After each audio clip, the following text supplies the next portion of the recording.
player that's obviously getting a lot of stick today, Kate, is Cole Palmer. He was obviously stopped by Liverpool. Was this a case of Palmer being sort of, I'm using the word, I did disclaimers on a video earlier. We're going to start doing more of them, but I'm going to speak this one. I am not saying I believe this. I am presenting Kate with questions based on statements by other people. I know that should be implied, but for some of you, we have to explain it very slowly. These are what I call the toaster people. These are people I wouldn't trust to use a toaster. So, Kate, has he been found out as a flat track bully, as some people are suggesting, or was this just Liverpool's defensive setup was brilliant? Look, I don't think you can say he's been found out. You know, we all know he's a great player. I didn't realise how good he was. I've kind of been muddied a little bit. He's better than I thought. But I think just Arne Slot got it perfect. And I think Liverpool were excellent defensively. And they just nullified Cole Palmer. I mean, I thought Chelsea, I don't think a draw would have been a fair result. I don't agree with that from what Will said. I think there was times that Chelsea controlled the game. But I think Liverpool they just look more dangerous. I mean, Chelsea look terrible defensively. Their goalkeeper, I mean, how anyone can take, any Chelsea fan criticises Vicario when they've got that guy in goal. He is an absolute liability. He's got to go as soon as possible. I was reading about him. He's lost 50% of his ground duels so far this season.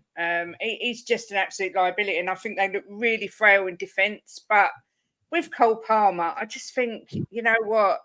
First of all, every player has off days. Look at Haaland the other day at the weekend. He was dreadful. And Liverpool got it spot on. I think Arne Slot is doing a phenomenal job. And this is why I desperately wanted him at Spurs when he was linked with us. I think he's a wonderful manager and I think he's doing a fantastic job. Wait, Kate, say that again. What? Robert Sanchez has lost. How does a keeper get in his ground duels? Where he comes out to get the ball. Like when he's doing the sweeper keeper thing when he runs out. Okay, right, okay. I think it's just a really weird stat to pick up for a goalkeeper. Like, well, no, I was just reading about his weaknesses today, and that's how they worded it. And they're saying, he's incredibly clumsy. I agree 100%. Like, I don't want him in goal, but like, it is what it is. Like, he's there. So, I mean, for the second goal, he couldn't have made himself much smaller. Oh my goodness! No, I've been saying this. The second goal, he could have done way better. Like he very easily could have saved that, but he just like jumped out and then put his hands by his side like he was a defender. Like you can use your arms, mate, but it is what it is. Yeah, he's a pro. I said it a few weeks ago, and I wouldn't say I got laughed at, but a few Chelsea fans said, "No, we need." For me, in January, more so than a striker, if depending on where you are in the league. Could be top 4 race. You could be in a title race. Let's wait and see. But a new goalkeeper, I think, is needed far more than any other position in your team. Shot stopping, he does okay. But the way he is on the ball and how Maresca wants to play, you know, one of the biggest things that Arsenal had to do was like move the likes of Czech on as an example. Pep brought in Bravo and was like, nah. Imagine if Pep stuck with Bravo for 2 or 3 years. There's no way they're doing Centurions that season. They couldn't have done it. He was too poor. It's a really important position. I think part of the reason why the defense looks how it does sometimes is because I think they're worried that like, oh, the ball's going to fall at Robert's feet and we don't know what he's going to do. But did Chelsea sign? David, do you not really have 8 keepers on your books? Is that like isn't it like Philip Jorgensen? But again, it's a nonsense. We don't have 8 keepers on our books. Wait, but then where's Philip Jorgensen? Isn't that the keeper that you guys signed? He got concussion on international duty. Oh, okay. Probably still would have been more reliable in goal than Sanchez, to be fair. Yeah, that is true. We have him. What's it? We've got Jorgensen, Sanchez, and Bettinelli. Those are the only keepers at the club currently at senior level. I think we signed one keeper. Well, Kepa's on loan. Yeah, no, he's not. Kepa is not. No, 3 of them. No, he's not. No, he's not. No. I do want to say, David, last season, Kepa put in some good performances for Madrid. He did. That's all I'm saying. Hey, David, Kepa's quality, man. What are you saying? If you're going to tell me that Kepa Arrizabalaga is the answer to my problems, then I'd stop. He's not the answer. He may not the answer, but he's a solution. He's not a solution to nothing. He's a solution to nothing. We're going to go into one of the big talking points from the game now. But viewers, I do need to put this on the screen Just all read it, please. Just please read it before we continue. It's very important.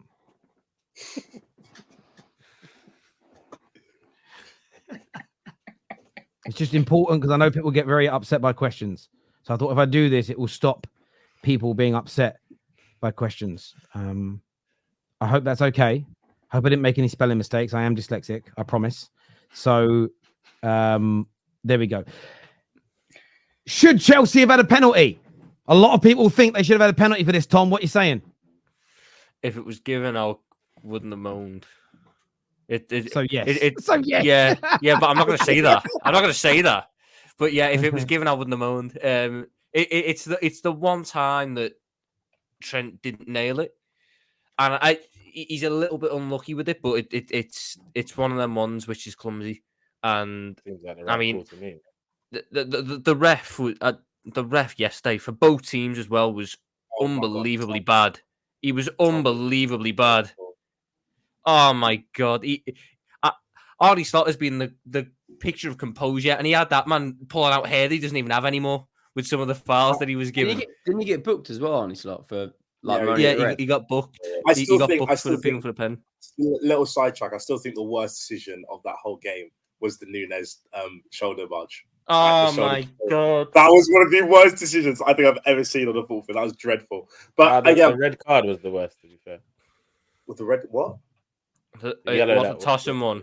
Oh, right. I wonder why the Arsenal fans say that. I wonder why the Arsenal fans say that. We'll get into the red card. No, we'll get into that. But anyway, I think, again, this game highlights, and me and Terry have talked about this for years, this is where VAR loses people, because you have two very similar instances, but the only difference between the first one and the second one is the referee's original decision. So what's the point in the VAR then? Because VAR is meant to effectively streamline your answers so that you end up with a consistent result at the end of your process. That's what it's meant to do. But because the referee gave the first one because the referee gave Liverpool the penalty, it meant that decision couldn't be overturned. But because he didn't give the Sancho Trent one, the VAR couldn't get involved because it wasn't a high enough threshold. So again, we're getting to a situation where VAR's like it's almost David, area, isn't it? This is what's gonna come out when we eventually hear this, and this is why we're gonna get into other decisions later. My big question about Saliba's incident was, I think all those kind of last man situations are red cards. I don't like the way it's become. Well, this guy's fast, and there was 5 yards here, and the ball was slightly to the left, and there was a southwesterly wind, so I think maybe. No, I think they're all red cards. It used to be in my day. I sound like an old man. Go back to it. It was simple. Right. The problem is that they say VAR will only intervene if there's like a big error, i.e. the referee completely missed something or didn't realize something, then they'll change it. And that's why they didn't give that penalty for Trent. He probably saw him tread on his foot but thought it was accidental. Even if VAR sees it slightly differently, what VAR saw versus what the referee saw, there wasn't a huge differential, therefore they haven't changed the decision. But then when you get the Saliba one, and I said, I want to hear what the explanation is, I must have had 50 DMs and maybe 200, 300 replies saying, you're a dickhead, Terry. The error was it should have been a red, not a yellow. And they said, but you're not listening to the point. It being the wrong decision isn't what clear and obvious mistake means. It's the differential between what VAR sees versus the on-field refs. So, yeah, the one for me, 100%, Chelsea should have had a penalty for that. You tread on someone's foot, it's a foul. I couldn't believe they didn't go back and check that. And again, that could have changed everything. Maybe Trent gets a bit nervous. Maybe Sancho's confidence goes up. Chelsea, they'd have taken the lead if they'd have scored then, right? Or was it already 1-0? I think he would have went 1-0 up. I think it could have gone 1-0 up. And that's why back in the day, I used to think, no, decisions don't matter. It's all about your team playing well. I kind of get that if your team gets pummed 6-7-0 and there was a penalty at 4-0 that you could have got. But when it's a very close game like yesterday, those decisions matter more than ever. And I thought that was a real poor one from the on-field officials, in my opinion. I really, really do.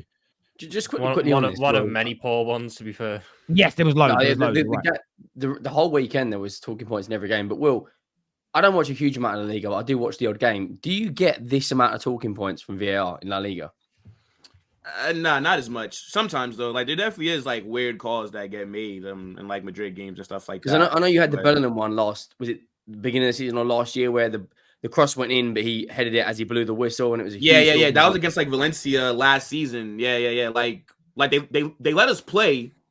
We crossed the ball as it's in the air. The ref blows the whistle, but like we scored. Like it was it's crazy. But no, like the refereeing in like England is bad, and like the one that we're talking about with Trent and Jaden, that should have been a pen because it was a lot just based off the fact there was a lot of contact, and I didn't see Trent get the ball initially. So I mean, for me, I think it's pretty simple. I don't really understand like why the refereeing decisions are like so bad for the Premier League because we've got bad referees. We've got but bad like you guys have referees, so much money like that you guys put into the league, and you guys make it's like I don't get it. You know that but apparently not enough for referee training, bro. Apparently regardless of how much money you've got, when you've got crap training crap, it will end up crap. Crap referees, crap coaches. Like it's crap, but it's crap teaching crap. And then listen, I did a video on it earlier. I actually agree with like the Saliba red card. I agree that Bernardo Silva's goal should have stood. But it's when you start looking at other decisions on very similar examples over the past 2, 3, 4 seasons, and then you also listen to like the defending of all those every time, whether they get it right or wrong, they get defended 9 times out of 10. And then what they'll do every now and then is they'll throw the Bruno Fernandes red card in there because everyone was more focused on Man United playing badly. Is the manager getting sacked? Nobody was really focusing on barring me on the decision. And they go, yeah, we got that one wrong, everyone. Just to let you know, we got that one wrong. So we do admit blame. And then they sit there and no one's responding because nobody cares about that because Man United are doing badly and they scuttle off. And that's the big issue for me. We are going to talk more decisions later, ladies and gentlemen. So make sure you stay with the Football Terrace and hit that like and that share button.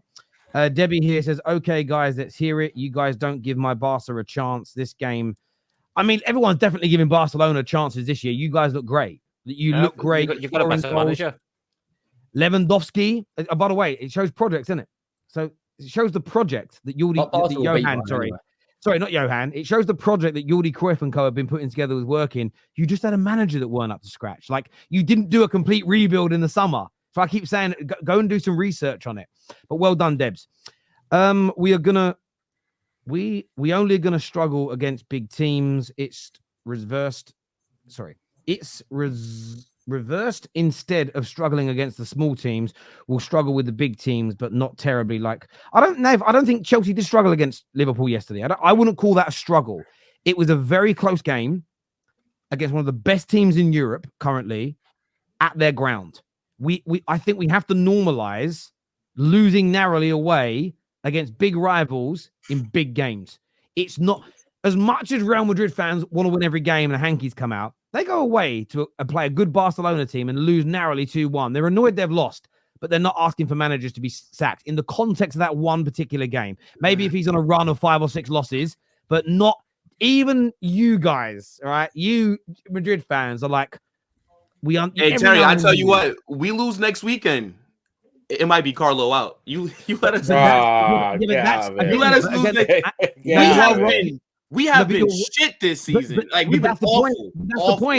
That's the point. You've been crap this season, so that would make sense. If you've been brilliant this season and were top, and then suddenly you went away to Barcelona and you narrowly lost the game, people would be annoyed, but they wouldn't be saying Carlo out. So contextually, I get you.